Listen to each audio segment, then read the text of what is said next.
speed and power.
Jadi panutan buat olahraga. Oke. Sekarang ini kan Pak, minat generasi muda untuk olahraga seperti ini kan agak kurang. Mereka lebih suka main game atau seperti itu. Mereka juga bertarung tapi di game online gitu. Sementara yang aslinya enggak. Seperti apa yang kita lakukan supaya masyarakat tuh, generasi muda kita kembali mencintai olahraga seni bela diri yang bagus untuk kesehatan gitu kan ya. Sepertinya gini Mbak, banyak orang berpikir kalau latihan karate ini dilatih untuk berkelahi. Bukan. Orang nggak latihan karate pun bisa berkelahi. Tetapi di karate inilah dilatih disiplin, hierarki, menghormati orang tua.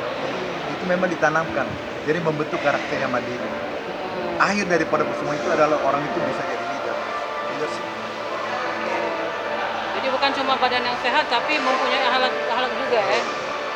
Makanya penghormatan keras sekali, ada hierarkinya kuat sekali. Ya. Itu yang dibentuk. Wilayah Sumatera ya, Sumatera. Ini untuk kegiatan ada berapa banyak yang ikut di pesertanya? Sekitar 80 orang. 80 Ya. orang. Ini untuk tingkatan apa aja nih Pak ujiannya? Ujian untuk ujian dan 1 sampai dan 5. Dan 1 dan 5. Ya. Harapannya apa ini itu Sensei? Ya. Harapannya digelarnya Gasuku dan ujian dan ini harapannya apa?